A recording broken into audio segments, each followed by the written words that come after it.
Okay. So good morning, all of you. Good morning, sir. How do you feel today? Very excited. Sorry, I didn't hear. Excited. And how was your breakfast today? You enjoyed your breakfast or you did not enjoy? So, what do you want me to speak? About space. So you are all excited about space science. Yes, sir. And how many of you were there in the last Olympiad here? Okay, at least a few guys are there. So you listened to my talk last time. Yes, sir. So then I think I should slightly talk something about space only, but slightly differently. Is that okay? Yes, sir. Yes, sir. So what I thought is, let us talk about some very important aspects which all of us, the humanity is facing in this world. Okay?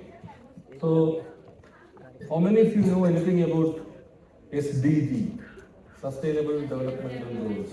Yeah, tell me.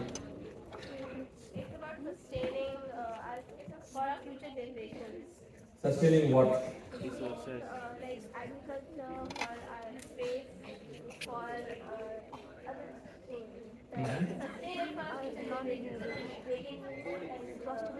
Why such a concern has come now? Because we're short of our materials.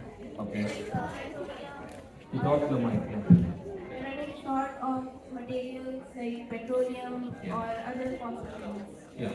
Sustain them so that And any idea why we are running short?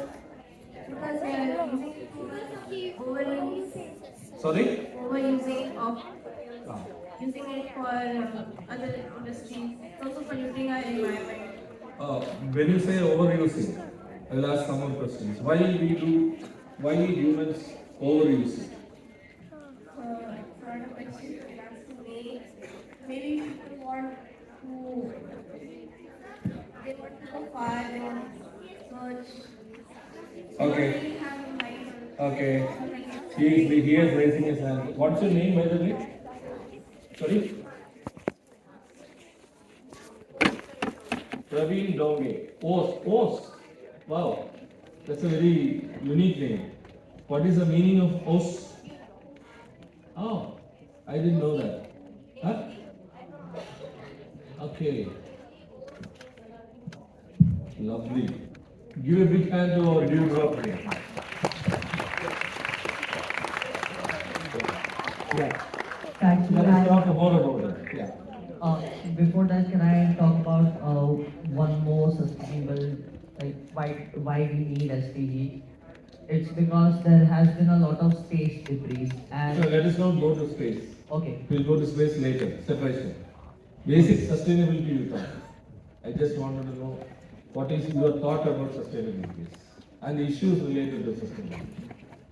so sustainability is needed because in the cold war we used a lot of resources. Okay. Like for example, to send 3 men to the moon, we needed a giant rocket, Okay.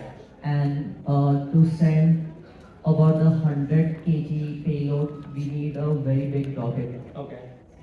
So if we can reuse the No, supplies.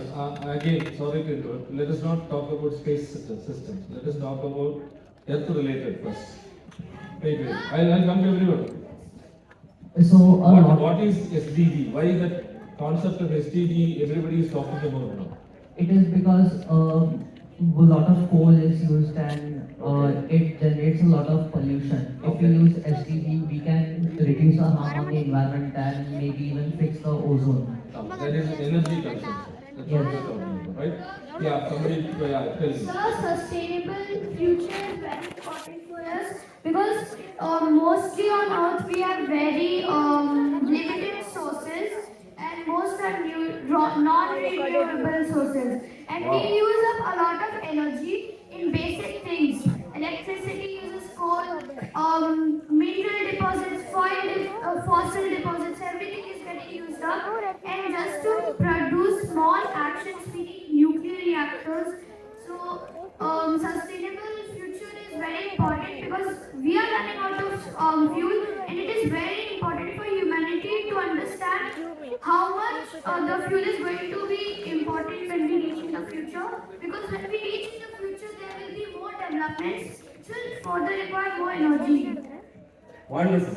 You are a big hand to him. What's your name? So, myself, Devansh. Sorry? My name is Devansh. Devansh. Lovely. Thank you, sir. So he has articulated it so nicely. Yeah, what about you? I'll come to you. I'll come to everybody. Good We need morning. a discussion here. I don't have to talk. Good morning, sir. Sir, SDG basically means that we promote development. Side by side, we are protecting and enriching our resources without depleting them in large amount. Sir, in my opinion, SDGs are very important for our future because our future generation will not be able to have the kind of resources we have to promote development in their own generation. Right now, in the present, SDG is very important because already we are having so much pollution and the resources are getting depleted in high amounts like coal, petroleum, and even trees. Trees are a very big resource for our development, as well as people are getting also sick because if we don't promote SDGs right now, if we don't promote the SDG goals that the government has set for us, then probably the future generation will not be able to survive. Like our past generation, like our mothers, fathers, grandfathers did, and even right now we are suffering because of this. Okay, good. Who wanted to talk? Yeah, tell me. I'll come to you.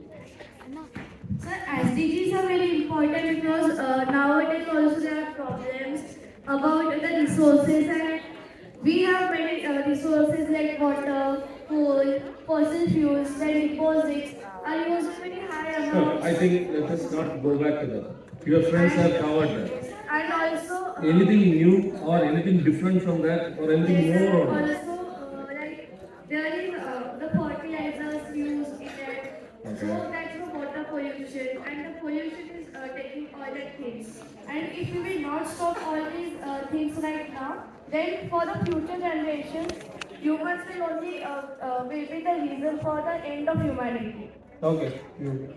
So, sir, one more thing. Before we jump into what is SDG, we need to have a basic idea of what it is. So, SDGs are basically 70 sustainable development goals that have been set by the government of our country. And these 17 goals focus on the basic needs of a human being so that he can live his life comfortably. And whatever we humans do by extracting natural resources and depleting finite resources, we just focus on our wants, not our needs. Now, our government has set these SDGs because right now, judging the current situation, not only of our country, judging the situation of our earth, its resources, the amount of harm we are doing to it. Right now, this is a crucial time to focus on what humanity, human beings actually need to live a sustainable and healthy life. Not on the ones that can kill them, that can end us, that can end humanity and harm animals. Okay, it is not only our government, the entire governments in the world are together in this. Okay, it's not only our government. But can you tell me the fundamental reason for us gathering this problem? Fundamental reason is greed of human beings for their Wonderful. Give a big hand. Yes, you have exactly pinpointed what I wanted to tell you.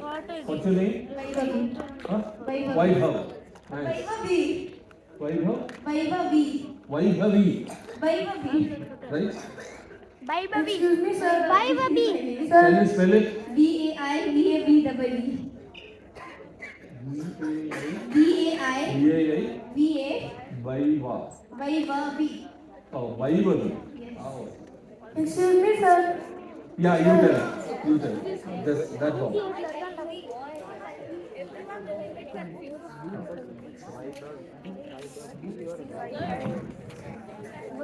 So, SDGs are a set of 17 goals set by the UN in 2015, and the UN said that these goals have to be achieved by 2030, and Very good. some of the goals are like zero hunger, zero poverty, and these are small problems that are there in the human life. But when we combine all these problems, it will develop such a large problem that all small problems will affect the human life in a very large scale. So, UN predicted, UN found these small problems and set a time about 15 years to achieve this. We are now already in 2026. So in these 4 years, we should achieve this goal and make humanity more sustainable and Very good, very good. What's your name? Excellent. Huh? Sai Kamal. Sai Kamal, excellent. You told a relevant point. What you really did, wanted to go, excellent. Now you tell.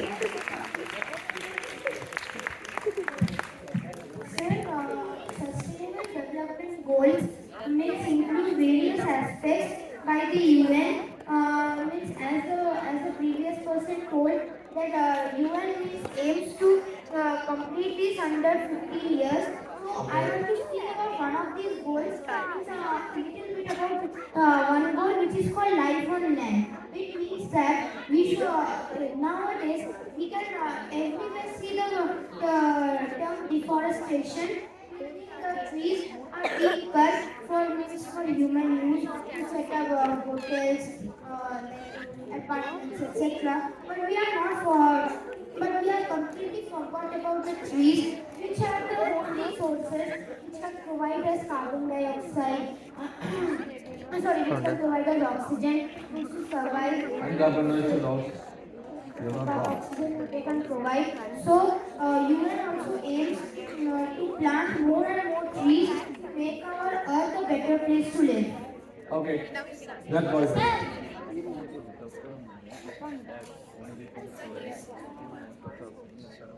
I'm coming slowly. I'll come. Don't worry.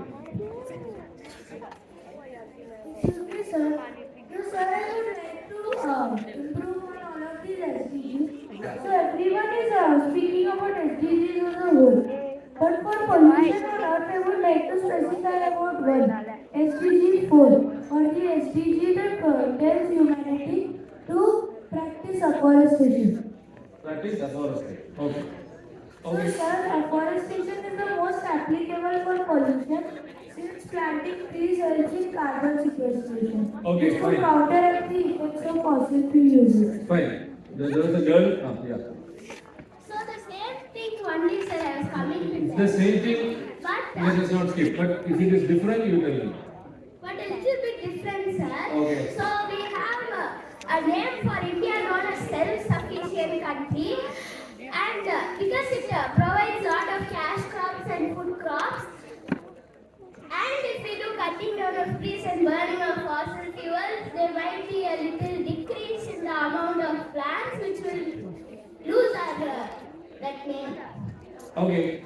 Yeah.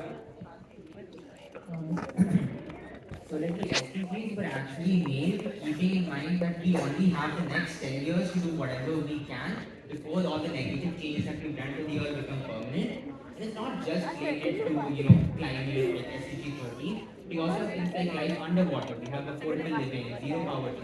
So these sustainable development goals are something that we've made in order to comfortably live life for our generation and the future generations as well. And since you have talked about underwater, we'll be talking about space also. Yeah. Now, because space also is being inhabited by humans, right? And there was one more idea. Yeah. So like everybody talk about pollution, sir, I would like to speak on poverty. Oh, good. Tell Sir, me. like all big companies are like mining companies, sir. They're mining and taking out like different minerals, they're growing pollution, sir. Okay. But that reason, the rich companies are becoming rich. Even the owners are getting richer. So rich people are saying this, but the poor people are being even more poorer. Poverty and extreme poverty can it leads to life not being happy. They can't live their life happily. If it continues like this, the future generations can't live properly in God poor countries and all. Only the rich countries like overpower them, but the poor countries can't do anything. So non-uniform distribution of resources. In a situation where resources themselves are rare, isn't it? That's your point. Good. Yeah. Somebody else. Yeah. I'll close soon. Good afternoon, sir. Sir, about you have covered about the CBG, and I want to ask you one thing. With recent, Along with, I want to ask one thing about the SDG question. you are asking me a question. Yes, one thing. Okay. Like recently, from Gujarat, a professor made a child missing doubts, and he have made an incident that will run up to 176 to 200 kilometers, up to for 1 meter petrol. Will it make a new evolution in the upcoming? I have absolutely no idea. Unless I know or read about it, I cannot make any comment on that. Actually, the many actors are producing that, and he said about All I can tell you is there are so many claims earlier also. Generating petrol from these herbals, all such things were there, which were proven not accurate. That's the only thing I can tell. I have no idea about what you're talking about. I don't know. Can younger generation make a new revolution like now the people who are studying about the science and like science field? Can they make a new revolution by learning about the real life objects, and can they make new? They should. People like you should do it.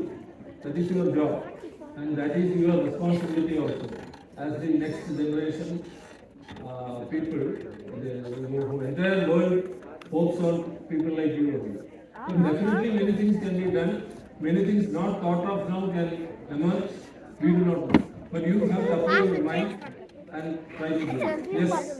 So let me conclude because I am extremely happy that we'll discuss further. Okay. I am extremely happy that you have reduced my job. Whatever I wanted to tell you, all of you have told very nicely. Sustainable, what is meant by sustainable developmental goals, why it has become necessary that everybody should be aware of it, what is the need that by 2030 at least we should reach some point of level where the so-called overutilization of resources are generally controlled, etc., etc., etc.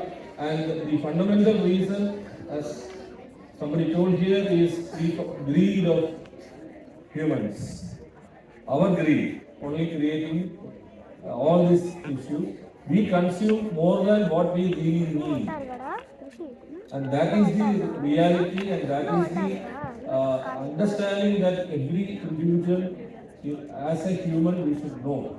So that is why these discussions are being held. So why I asked you this topic is, I am going to talk to you about this situation that is happening in space related to the utilization of resources and I would say polluting the serene space that we have, etc., etc. So unless now itself you take care of all these things, space also will become a similar scenario where Earth is also facing. So that is why I would like to have a discussion with you regarding the sustainable issues related to space, because now our subject is on space. So I will start with, that's why the title I have put now, Sustainability Trends and Peaceful Uses of Outer Space. So let us discuss about it.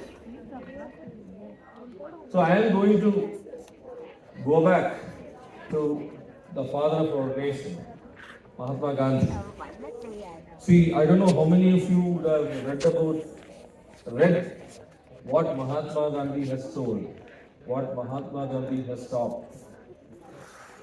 So there are wonderful, thought-provoking aspects that he has touched upon, which I don't think has got enough appreciation or enough understanding among his immediate people or the successors like all of us. So here he has been talking about this sustainability in the early 1940s, 1950s itself. That's what I would like to bring to you. So I would like to read here. This is, I am quoting Mahatma Gandhi. Whenever you are in doubt or when the self becomes too much with you, apply the following test. Recall the face of the poorest and the weakest man or woman whom you may have seen that you contemplate to do is going to be our own life and destiny, or in other words, will it lead to Swaraj for freedom from the hungry and spiritually starving millions? Then you will find your doubts and yourself right. So what he says, whenever you are contemplating to do something, please think about how it is going to affect others, especially the poor people. Will it make any difference to the betterment of their existing or their existence or their survival? If you do, then you will be happy and you will do it. You will have the answer. Because you are having a doubt initially, should I do it or not? That is exactly our point here told. Because poorer people are becoming more poorer and poorer. That's exactly the point which Gandhiji addressed in the 1940s time frame. So that is exactly what I am trying to say. Is this not what sustainability is all about? If every one of you think like that, there will be no questions related to sustainability. Right? So, in connection to that, I will also request you, young boys and girls, please read. Reading is a habit which is becoming extinct nowadays. You people are always with mobile, and you are living with mobile, sleeping with mobile. I'm not blaming anybody, but that is a scenario, that is a condition. But please spend some time. Go to a library or go to a bookshop. If you are in Bangalore, it is a wonderful place. You can get beautiful books, beautiful shops are there where you can buy books at a cheap rate. You can sell it back after reading also. Like Blossom is there in Bangalore, for example. Like that, in all over India, there are places where you can get books, read exhaustively. Then the important thing is you will be able to grab many things which otherwise you will not get. If you surf the internet also, it is, I would say, millions of information is available. But the majority of them will be misinformation also.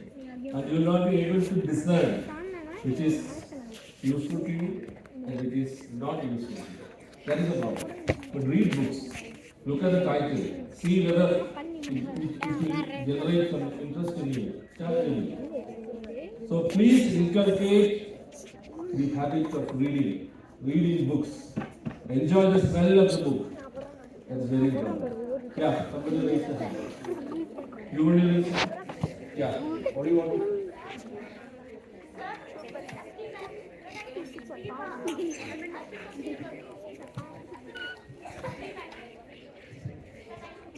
Sorry? When I see every night, I don't need to read books only. Very good. What type of books will you read now? Some space, Space. science, physics, and these all. Wonderful. In between, read some detective novels also. Nothing else. If you are interested. Have you read Sherlock Holmes? Have you read Sherlock Holmes? What? Sherlock Holmes.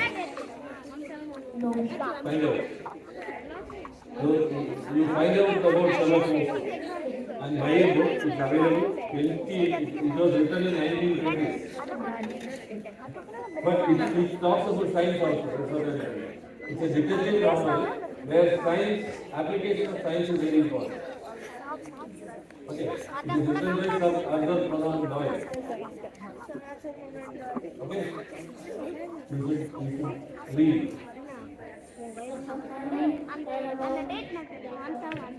Okay. Good, very good. Please continue to read. Yes. That is up to you. That's exactly what I'm saying. You have to apportion your life, your time a day. That is your job. You have to decide your priorities, but find time for it. What type of books, like if you are That's again up to you. to develop a habit, what type of books? That is again up to you. I will not recommend anything. I told him just because he was concentrating on science, I told there are many other aspects to read. But fundamentally, it depends on what is your interest. You have to find what is your interest. So you need because you need discrimination. Then you will find out. Oh, this is I am finding it interesting. In another book, oh, it's very boring for me.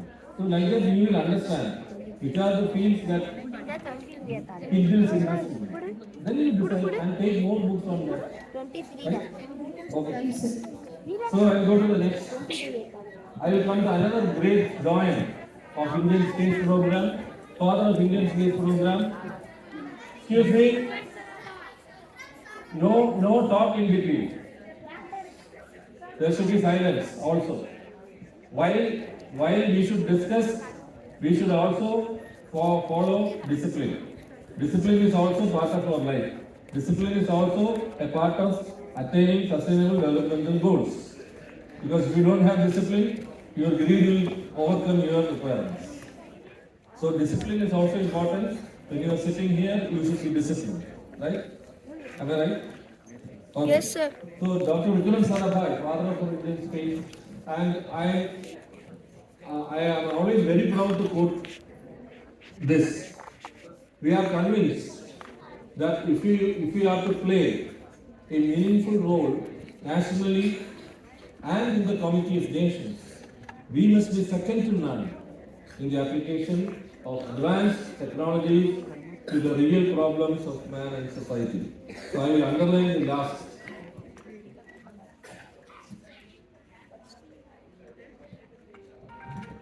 The application of advanced technologies to the real problems of man and society. Again, it is coming to how to achieve sustainable development goals. Address the real problems of man and society using technology. So you will automatically reach sustainability because you are genuinely trying to solve these problems, right? So all these great personalities, missionaries, were always talking about this in one form or other regarding the continuation and existence of our humanity. Okay? So again, I will dwell one more slide on Gandhi's philosophy before we progress further. You know, Gandhiji has many key terminologies which he used to follow, like ahimsa. Ahimsa means what? Don't harm others, right? It's not only non-violence. Don't harm, right? So preservation of environment and natural resources, what you all people just now taught, is basically if you are following ahimsa, you will never feel comfortable when you are trying to cut a tree, right? As simple as that. So it is not that you are not harming another individual.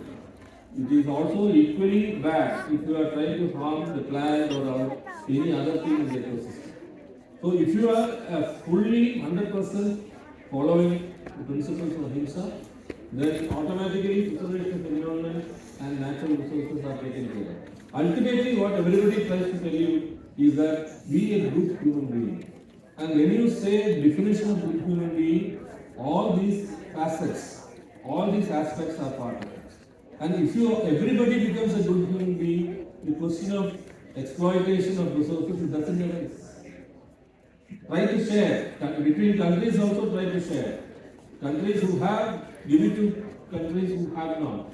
And then try to understand, share and discuss together so that how we can increase the quantity of resources for sustenance of our next generation. If you have that attitude, rather than fighting each other, then the issue doesn't arise at all. That is a fundamental aspect which is repeatedly being told, but in general not listened to. That's why we are in this problem. So one is ahimsa, then swadeshi. Swadeshi is nothing but having self-reliance. Okay? Atmanirbharta, what our Honorable Prime Minister is always talking about, right? That is nothing but Swadeshi. So, when you are 100% Swadeshi, you have food sovereignty, you have circular economy, and the kind of unequal distribution will not come out. So that is the meaning of Swadeshi, and we are not dependent on anybody else. That's also very important. The more you become self-reliant, we will be able to take care of our people, and at the same time, depending on the kind of assets that we have, sometimes we will be able to take care of others also. That is the important. But we should have the capability of what do you call it?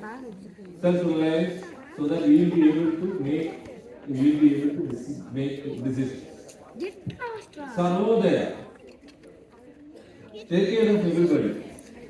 Same, again the same policy. Concern for poor and afflicted. Take care of all people together. Swaraj. Swaraj is nothing but what you now talk as skill development. Our people should be skilled in doing things, right? So, importance of traditional sector. Many of these sectors are dying. One classic example I can tell you. You know, near Mysore, near to Mysore, there is a town where beautiful dolls are made, handmade wooden dolls are there. So I forgot the name of that. Here, very near Bangalore. Now, since the invasion of the other toys have come, these toys are slowly being, people are unable to make use, nobody is there to buy. So we need to support them. They are beautiful toys, made of wood, not plastic or not other things which pollute your things. Pure wood. Okay? So that, like that, there are many uh, traditional uh, culture and art that we have, which we are losing. So we need to support them and make it internationally viable. And which are basically most of our traditional art and culture is based on natural things and not the kind of thing which pollutes. So that is, take advantage of it. Yeah, you wanted to say something? Sir, is that place Checkapet? Yes, yeah. Channapatna. That's, thank you. So we as a country, want to use our own resources, but we as humanity want to share resources. So that is conflicting. Yeah. So that conflict only we are talking about. So if everybody becomes good human beings, instead of conflict, thought will be on how to share. I No. should survive, but let him also survive. Okay. So then there will be a discussion how to distribute. So that I am also, it's a win situation for me, it's a win situation for them also. But unless you think like that, there is no solution. It is not that solution will be there for every problem. It may not happen. But at least if you have an attitude to solve, that first you develop. That is it. Excuse me, sir. So as we discussed about poverty, hunger and starvation, so I think a part of poverty is due to unemployment. So I read this article at first post that as our population of our country is increasing, but the rate of employment is not increasing that much. So how can we balance both, like by following the SDG motto? How can we also increase the employment rate? Yeah. It's a very tough question to answer because it involves many facets of our life and our approach. These are the way we live, the way we approach, the kind of differentiation that we have, the kind of equations that we have. Not going much into detail, the kind of politics that we have. All these are involved. So, and there is an question of attitude also. There are 100 types of jobs which are available, which majority of students or majority of young people are reluctant to take. Okay. For example, let me tell you, there are areas like farming, for example. We need farming. We need farmers. But how many of you are ready to do farming? Very few. Farming is also an employment. It is difficult. It is, see, it is not, see, now, for example, we quote Punjab, right? It gives so much of our things which we eat, right? Similarly, in Tamil Nadu or Andhra we have. But in all over India, if you take the kind of agriculture, the kind of crops development is diminished, which is very, very bad, because that again comes to a question of self-sustainability. It's not there. Unless we have your own, see, in 1960s and all, we had that white revolution, we had the green revolution by Dr. Swaminathan, we had the white revolution by Professor Kurian, right? What does that mean? When say green revolution, we were self-sufficient as far as food grain is concerned. We were self-sufficient as far as production of milk was concerned. But now where are we? So unemployment also can be partially solved if the different facets of employment, so-called employment, is uniformly being addressed and uniformly being taken up by young generation, which is not happening. Everybody wants to go to computer science only. Why? Why nobody is taking civil engineering? And I am coming to the engineering part. I am extremely distressed that there are very few takers for taking civil engineering or fundamental mechanical engineering. Let me tell you, without civil engineering and mechanical engineering, we will not survive in future. But nobody understands that. Everybody wants this computer science just because the thought that the possibility or probability of getting a job is faster. But again, you want to do that job only. So it is no point in blaming the others. We also have to contribute to solve our job problem. Right? So have debates. So, I also wanted to ask. No, we are digressing from space, even though it is interesting, right? So we'll get back to space, and in between we'll discuss. Okay, so what I would like to say is the last one, Satyagraha, is desire for truth. That is the meaning of Satyagraha, right? So Satyagraha is care for truth and humanity. Be absolutely truthful and care for others. So all these philosophies, principles, the key words that Mahatma Gandhi was telling, he was everywhere echoing the need for self-sustainability, the need for sustaining not only the present generation but think about the future generation. Right?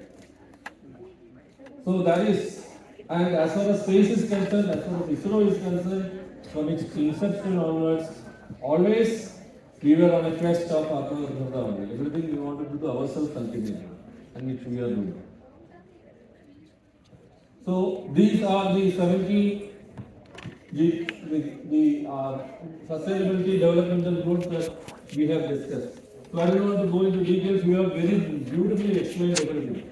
So there is no point for me to discuss on these things. But the important thing, as I said, quality education, clean water and sanitation, affordable and clean energy, everybody knows. Climate is very important. Life below water, somebody was talking about underwater. Life on land, and then responsible consumption and production. That is also very important. So all these are the unanimously agreed 17 sustainability developmental goals.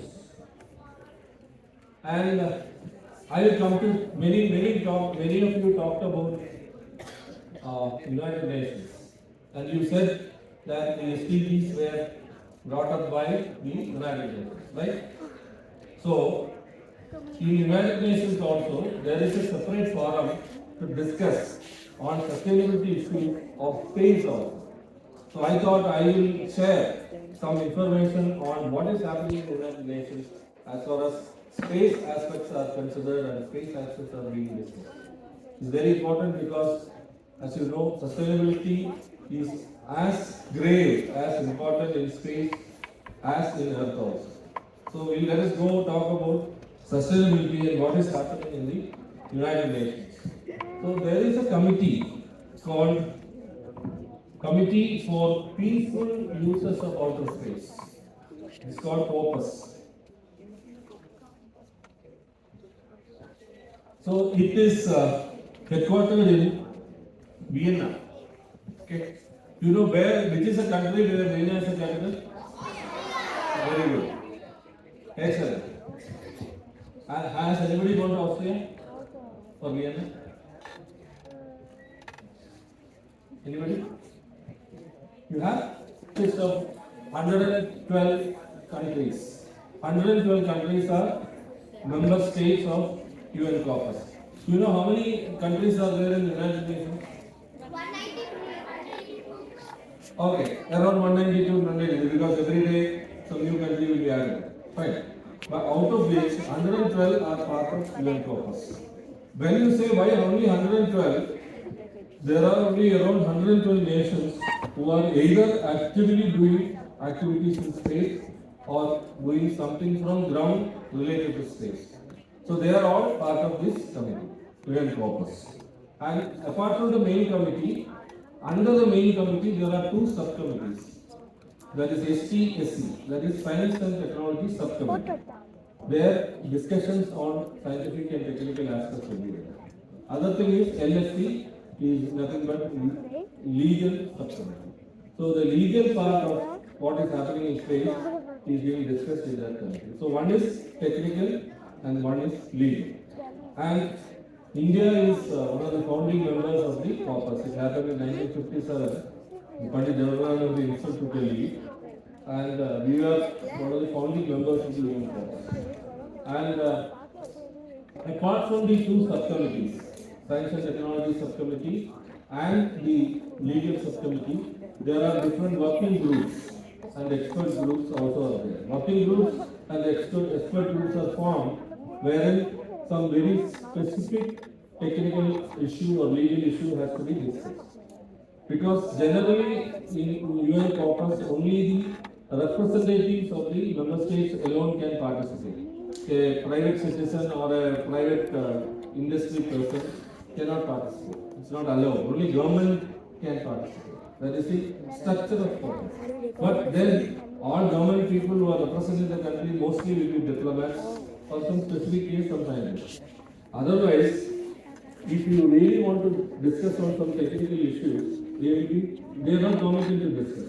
So in such cases, in order to aid the discussion, formation of working groups and expert groups on specific issues is allowed.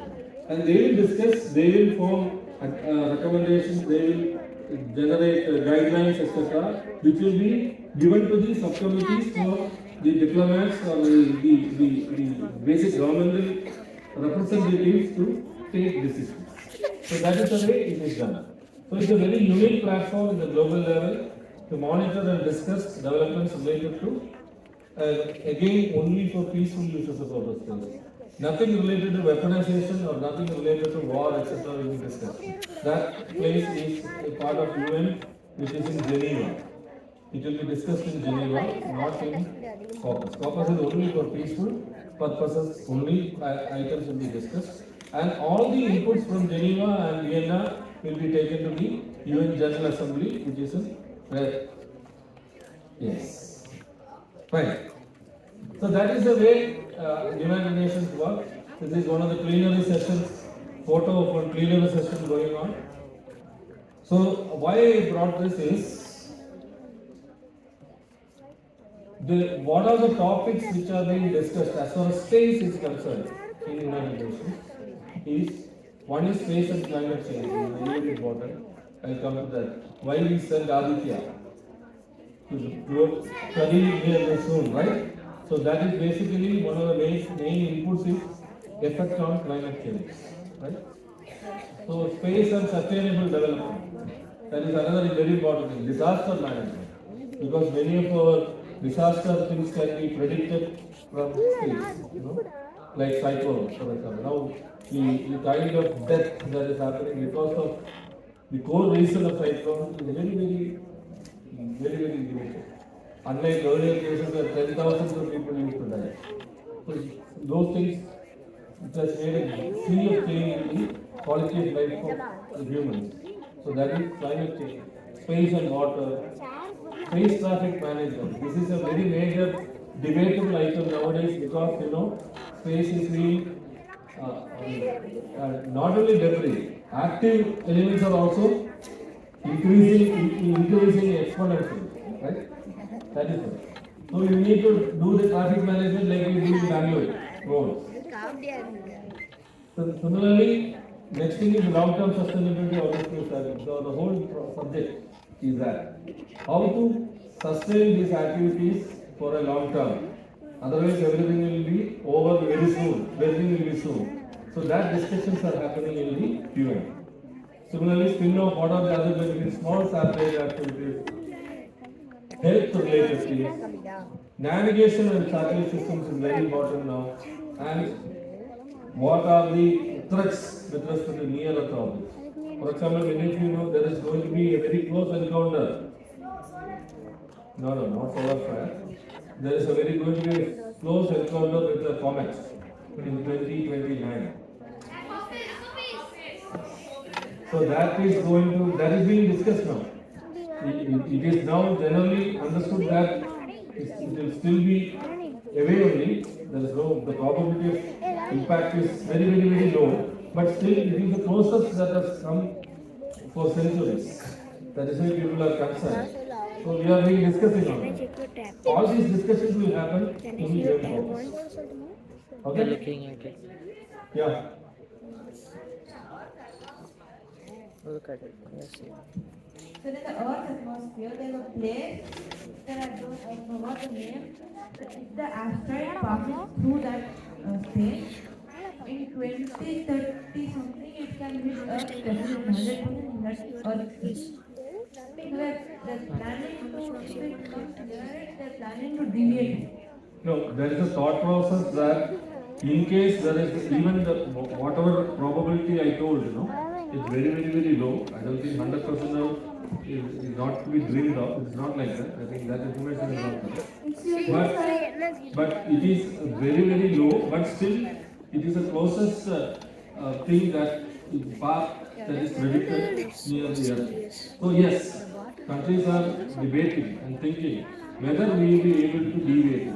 But so far, we have not developed a technology 100% by which we can, deviate a path for a fast-moving meteor or a fast-moving comet. That's why one experiment last year it was conducted by US, wherein they tried to push by a small explosion and to a very small meteor kind of thing, and that slightly the deviation happened. So it was, I would say, the baby steps for that. But I don't think we will be able to, that technology will be fully developed by 2029. Okay? But that thought process is always there. Excuse me, sir. Yeah. Where I had a doubt. Where? Okay. So in the previous slide, sir, what were the two branches other than the main community, sir? Can you please explain? So can you come again? In the previous slide of the structure of UNCOPOUS, sir, what were the two other branches other than the main community, sir? Can you please explain? Yeah. This one only you are talking? Yes, sir. So you have the main committee, then you have the STSC, that is Science and Technology Subcommittee. And you have one more subcommittee, which is a legal subcommittee.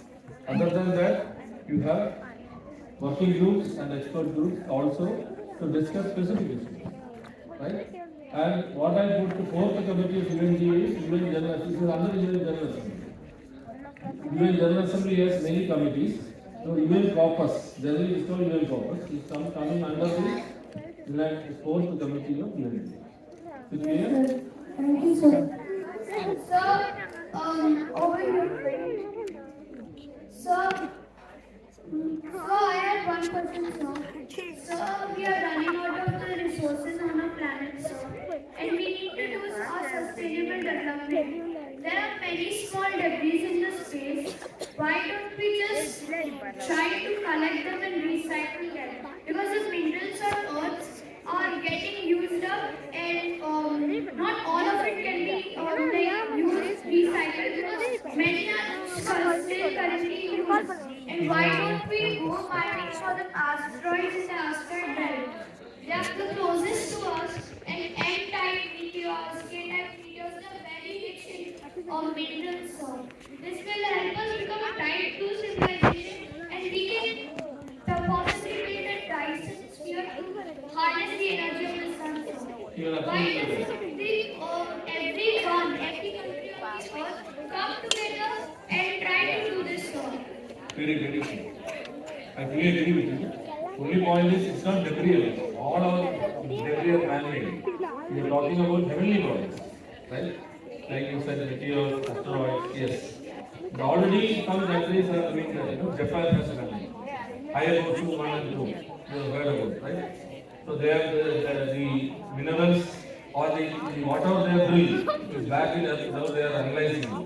Isn't it? So the kind of effort has started. But the most important aspect is it's extremely prohibitively costly. It is not a cheap activity. To reach an asteroid, land, drill, it's not a simple job.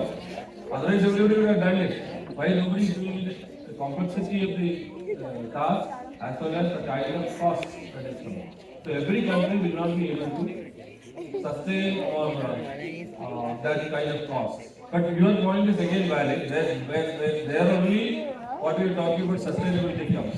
If everybody joins together, then it is possible. Unfortunately, being human beings, that's not happening. But it should. If everyone has to get us now, we need possibly arrange enough funds, and yeah, that is not sustainable.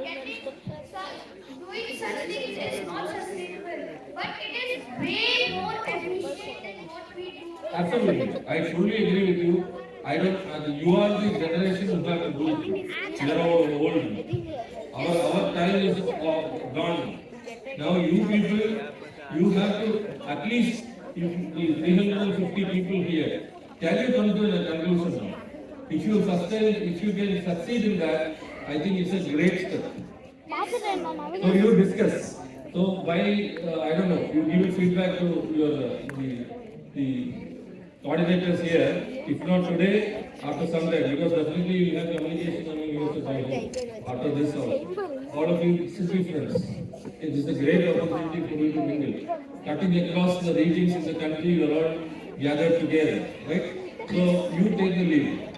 I try to discuss and bring about a what do you call 100% agreeable solution. First you try that, then you will understand the difficulty of coming to an agreement, which is happening all around the world. But I fully support you that if everybody takes that attitude, it will be a different world. Yeah. No, you have made it. Yeah. Now we will go to the next. Good afternoon, sir. Yes, sir, here. Here.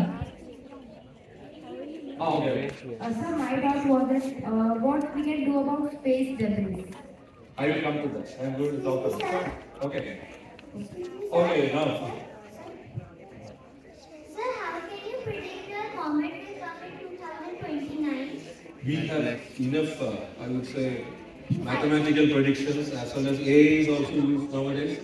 We can very actively predict each and every heavenly bodies that is going on. So there are algorithms, there are equations, and what do you call, there are kind of technology, I would say, to predict very accurately how they go. We are Indians are also very good in that. I'll come to that. Yes. Yeah. Sir, I can't understand something that I will tell you explain once again. What is the meaning of Satya? Sir, I can't understand that's why I'm asking. Satya. Agra. What is the meaning of Satya? What is Satya? What is your mother tongue? Sir, Telugu. What is your mother tongue? Sir, Telugu. Huh? Telugu. Telugu. Telugu also Satya is Satya only. What is Satya? Sir, Satya. What is Satya? Truth. True. Okay. Agraha. What is Agraha? Interest. Agraha. Telugu also Agraha. Desire. No? Desire. Desire. Desire. Desire for truth. Yes, sir. You are asking, you want to know about truth. Okay. The urge about truth. That is desire about truth. So, if you are seeking truth. That is Satya. So, if you have that tendency to find out truth, things will be better. Okay. So, I have one question. There have been talks about mining on the moon for material. So, how much of that is need and how much of that is greed? No, to my knowledge, one of the biggest elements that we are in need of is helium-3. So if you can get helium-3, nothing like that. Because if you use quantities of energy with a limited quantity of actual material, that is the advantage of helium-3. Then we have what? We have India found out that there is what like that many other elements are there. Studies are being done. Okay? So let us come back to that. So there will be many questions. We come later. Okay. Otherwise we will not move. Okay? So I was trying to share some information which otherwise will not be available to you. That is only interest. Okay? So all these points are being discussed in the United Nations. And these are all very important with respect to space. Because all of you are related to space, and since you are interested in space, worldwide, this many treaties have been discussed and arrived at. Starting with Outer Space Treaty. This is a very important treaty wherein countries came together, where countries came together and discussed and decided that we will do this and we will not do this in space. Space is for everybody. Okay? Space does not belong to anybody. Space does not belong to any country. Okay? So that is the most important part of this treaty. This is still valid. All countries are trying to follow this treaty. It was signed in 1967. And many of you know that we have Space Week every year. Have you participated in Space Week every year? Anybody know when the Space Week is being celebrated? You tell me the dates. No, it is not August. It is October 4th to October 10th. 1 week. Now, why October 4th and October 10th? There are significance. October 4 is a day when Sputnik was launched. Sputnik 1 was launched. Okay? Yeah. It was done by whom? USSR. Then October 10th is the date where this treaty was formulated. Finally, even though March 367 people signed, it came to force from October 10, 1967. That is the importance of October 10. So, combining October 4th and October 10th, 1 week was ideally found out, and that is why it is celebrated as Space Week. Okay? So that is the importance of outer space treaty. I will come to the details. Wait. Now, another very important thing is the rescue agreement. This specifically came out once space travel became a norm, starting from 1961. Right? Who went first into space? Yuri Gagarin in 1961. So 1961 onwards, people discussed on this because when astronaut is coming back, it's not very sure. No, there are many things can go wrong. It can crash land or it can land in another country. All these issues are there. That's why everybody agreed. That's for us. As far as astronaut of any country is concerned, if it falls on even enemy country also, he will be protected and he will be sent back. That is the rescue agreement. This is also very significant. Then there is something called liability convention. You said it crash landing. If it is crash landing and creating some trouble or some damage to that part in another country, who is responsible? Who is liable to pay? Etc. has been worked out. Next is registration convention. This is very important. Whenever you are sending an object to space, okay, it should be registered. Then only you ask how to predict whether asteroid is coming. Similarly, how to predict how this satellite is moving. Once the satellite becomes a debris, how it moves. So for that, first you should know that it is there. Isn't it? So it is, you have sensors to identify that there is an object. You have telescopes, you have radars, you will detect that an object is there, but you will not know what is that object unless it is registered. So that is important. So yeah, so that is why registration is important, and India is a signatory to that, and we always this register is kept in UN corpus. Just I told you, no? The office of the UN corpus is called UNUSA. That is United Nations Office for Outer Space Activities. That is UNUSA. It is the office of UN corpus in Vienna. So the register is kept in UNUSA. So every country has to register in that record. Not only rocket, the satellite, more importantly the satellite. Okay. And finally the moon agreement, but this was signed by very few people only, and nobody agreed to that. So this is a failed agreement. That is again the question of saying that moon belongs to everybody, the properties are nobody can own, etc. It was not accepted by most of the countries. Again, because the tendency to disagree only is there, not agree. Conflict only is there. So this is a failed treaty. At the same time, now you know Artemis Accord has come. US has taken the lead. So it is totally conflicting with what Moon Agreement says. Yeah. So that is why these are all some of the landmark agreements that has happened in United Nations. I just want to bring to a notice all these things.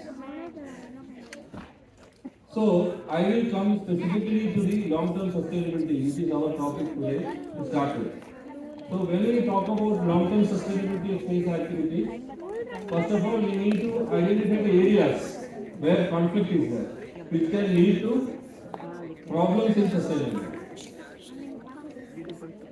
So basically, some of the aspects which one needs to understand is basically space situational awareness. When you talk about space situational awareness, it's nothing but you should be aware of what is happening in space. What is the situation in space? How many objects are there? How many active objects are there? How many debris are happening? And what are the probability of conflict? What are the probability of impact?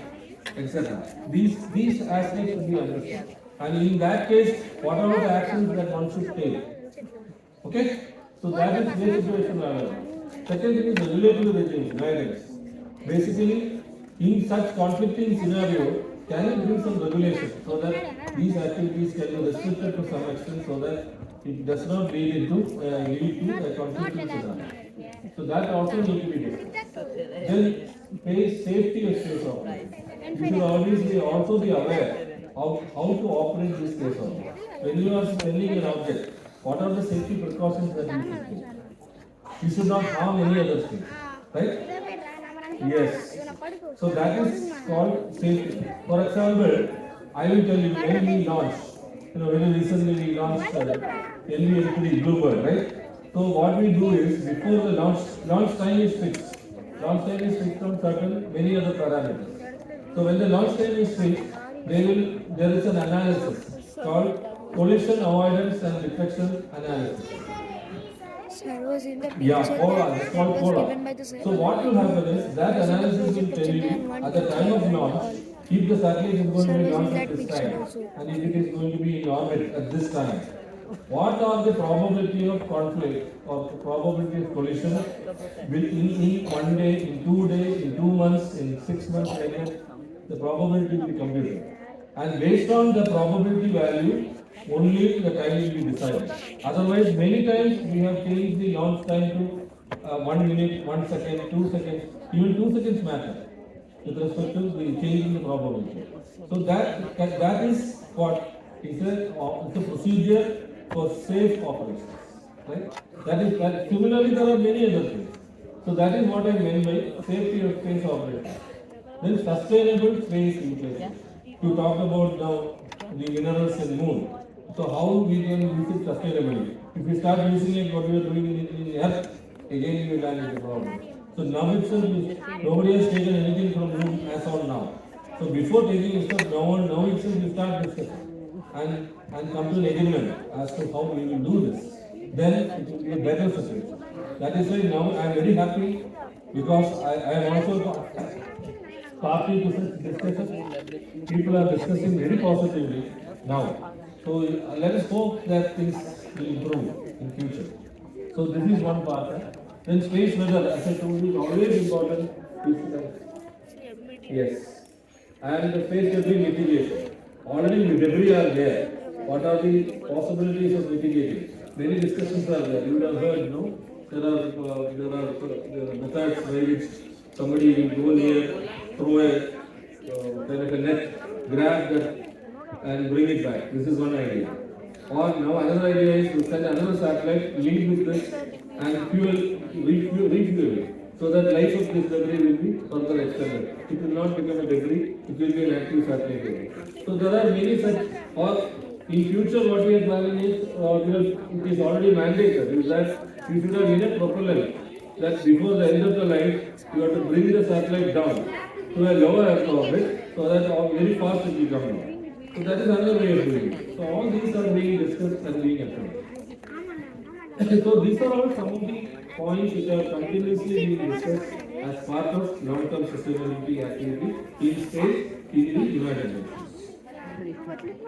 So, considering the importance of these aspects, okay, in 2010, United Nations decided that there is a need for a working group. I told you earlier, working group are made for some specific topics. So this is a very specific topic. In 2010, the entire, I would say, nations, part of UN Corpus, felt the need that there should be some very detailed, specific discussion on the aspect of long-term sustainability of space activities. Right? So this 2010, this was formed. The discussion from LTS in the United Nations, how things work is, if you want to discuss, first you have to make an agenda. And the agenda has to be approved by all. One thing that is happening in India, in UN Corpus, is what is called spirit of union. It is called spirit of union.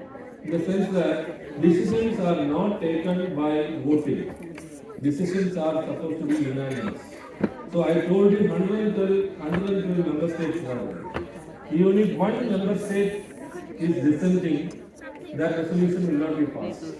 So the effort of each and every member state should, the responsibility of every member state is to see that the other member states are also coming to an understanding. So that is a very good scheme, so that it may take more time to converge, but definitely will converge in a very positive way, rather than voting. Voting is a faster way of decision, but it always leads to dissent. While here everybody is responsible, everybody is agreed, so everybody will own it. So that is the beauty of what you call as real estate. So everything, even to decide on an agenda, you have to discuss and agree that yes, this can be taken as an agenda for discussion. So that is why this process is generally, it will take more time, but I feel it's a very positive kind of way of doing it. So finally, after discussion, the first working group on long-term sustainability was established, and in 2016, after a lot of debate, everybody agreed on 12 guidelines initially. And then they decided on preamble. Then after discussions in 2019, additional 9 guidelines were also added. I will come to that. So totally 21 guidelines were unanimously agreed. So that was the success of this working group. It took 10 years, but 21 guidelines on long-term sustainability activities was agreed by all member states. I'll come to those guidelines. So again, The objective was to space environment remain suitable for current and future generations. That is the most important. The clear then relevant for all operators on all phases of a space mission. As of now, it is unanimously agreed that it is voluntary and not legally binding.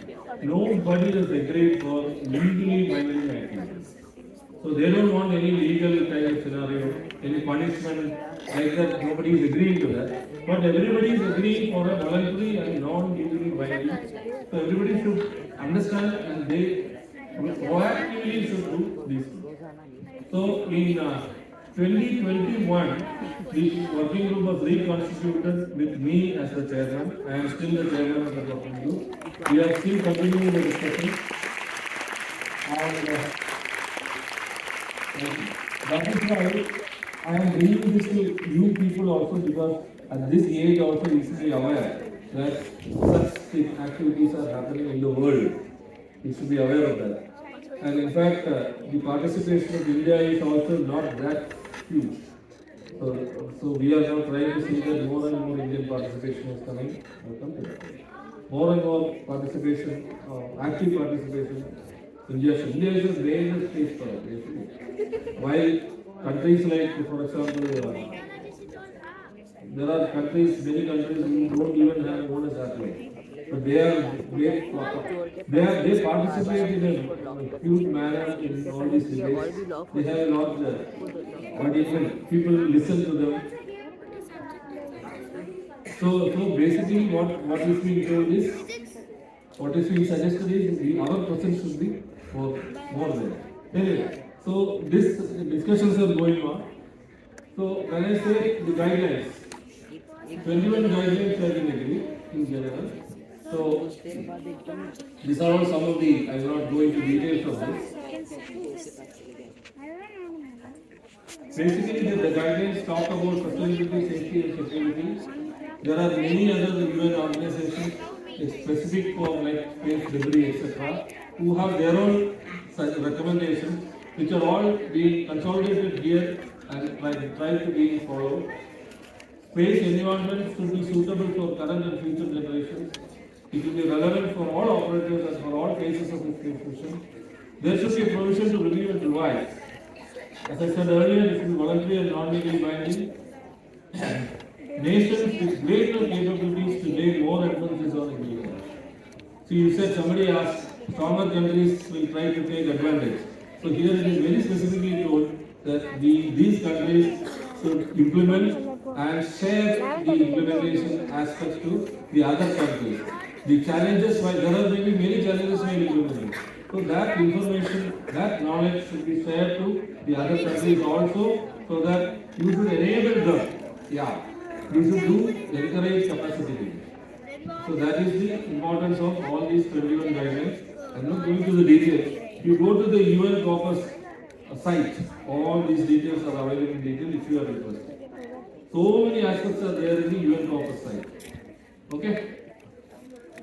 So I will come to ISRO now for Indian space activities, how we are dealing with sustainability. So basically, India with respect to long-term sustainability, as I told you, from the beginning itself, we were all for self-sufficiency. And we started in 1963 by a very humble launch of a Nike Apache rocket in space. It's a founding rocket. From that, now we have reached a stage where the heaviest satellite of 6.5 tons we have launched from our own soil. So that is the journey of Indian space program. So there, always we have seen from that 1963 launch itself, all the local industries were involved in the launch, as well as we have very strong international collaborations on that. For example, the first launch, Nike Apache launch, the payload, the rocket thrust was from the United States, the payload was from France, and the ground stations were from Russia. So you see the kind of international collaboration that we had in our first launch itself. It is still being continued. If you take Gaganyaan also, Europe is helping us, USA is helping us, Russia is also helping us. So that is why. So collaborations are always there. So we started with PSLE, which is a very versatile rocket, very reliable rocket. Then we went to DSLE Mark II and DSLE Mark III, which is called LVMC now. Sorry? Sorry? Yeah, correct. And along with that, we have sent the communication satellite, Earth observation satellite, navigational satellite, as well as spacecraft for planetary missions. These are all the numbers, I am not going into the details. So if you see the overall vision of the Indian space program, as I told, this is the famous Vikram Sarabhai quote. So we have some of the applications that has come out due to the space activities. You see, telemedicine is one major aspect that has come out, wherein without the real presence of the doctor who can be in a remote place, he can guide you, he can treat you. Even now surgeries have been started. So this is one great achievement that we have. Tele-education similarly with teachers, expert teachers on specific subjects can teach you. For example, evening in Punjab, you will be sitting in Bangalore. All those things are possible now. Yeah. Then village resource centers are extremely important because they are the key centers wherein the satellite data is being disseminated to the users and they are also taught how to use it. Then we have the lunar missions, Mars missions, as far as the planetary missions are concerned, and as far as the disaster, I talked about disaster, cyclone warning, all those things, entire thing, the entire gamut of societal aspects down is being covered and driven by Indian space program. So these assets in the last 55 years, I told again, the different aspects that we have touched upon. So the evolution, if you talk, in 1960 to 70s, it was negotiation. We started humbly with the sounding rocket. These are the famous images, A rocket is being handled in a cycle. So this is the church. Do you know the significance of this church? Yeah, tell me. You tell me. Give the mic.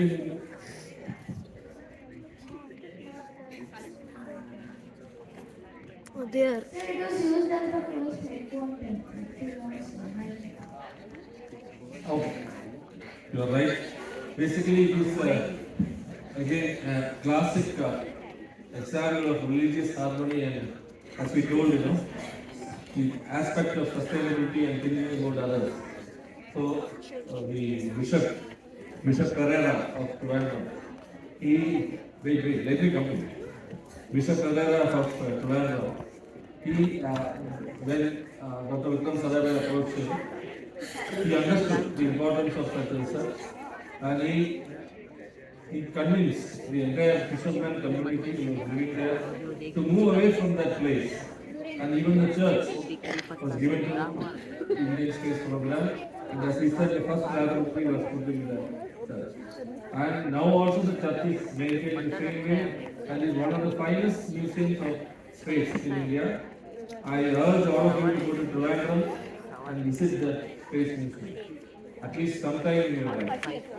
Since all of you are very enthusiastic on space, please go to that exhibition. That is your problem. You should have stayed for one more day. Yeah. You go again. You call there. You call the PRO office of Vikram Sarabhai Space Center, and they will let you know when and how it is. It's almost open daily. Maybe Sunday, I do not know.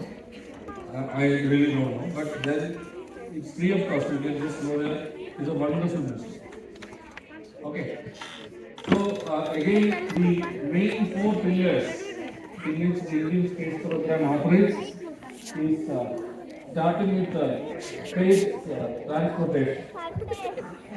Space transportation is nothing but why space transportation is required is because you have to send your space assets satellites to orbit. For that you need a vehicle. So that is basically launch vehicles. Then space infrastructure means our assets. Different types of satellites that we are putting into space, including the space station that we are putting. Yes. And then what are the applications? Basically the kind of data that is provided by these satellites, be it remote sensing or communication or navigation, will be how to utilize that into different kind of applications. So that is space application. One of the classic examples of space application is your Swiggy, your Uber, right? All these things, what you do daily, is from space. The Swiggy, the maps are used. Their map is coming from nothing but now it is Google, but we have our own Bhuvan. Now Bhuvan platform is also added into it. So it's a purely basic product. So Bhuvan also will do the same with that. And this is classes for Oreo, hotel. These are all, see, I am very proud to say that the finest and novel societal applications based on data from space, majority of them originated from India. Can you understand this way? So that is the beauty. Space infrastructure. Okay? So that is space application, and finally capacity building is, as somebody said, no, you have to have infrastructure. You need to have more and more facilities to launch ourselves, and now this space is open to Indian non-governmental entities also, the startups, the private firms, the governmental, the non-governmental big. They can have their own space activities in India. That is also being encouraged. So I am sorry, it is time over. So I would have loved to continue with you maybe next time. Thank you.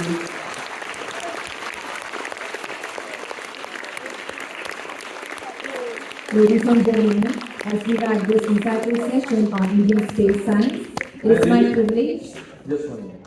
I really hope that I could convey you something, because I didn't talk much on Indian space program, specifically because I wanted to convey what is happening in the world, and you should be aware of that, and you should try to follow that.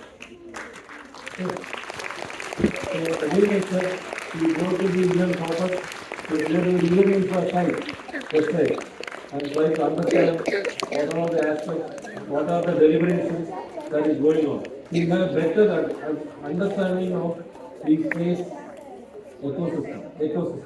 Okay? Thank you. Thank you, sir. It is my privilege to extend our heartfelt thanks to Dr. Uma Maheshwarana. Today's class was a master class in clarity, vision, and national perspective. From decoding India's space journey to unpacking the future roadmap, the session didn't just inform, it inspired. The way complex scientific ideas were translated into real-world relevance truly elevated the learning curve for everyone in this room.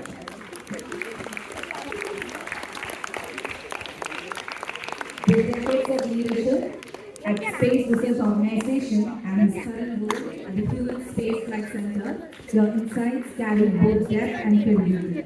More importantly, your interaction reminded us that space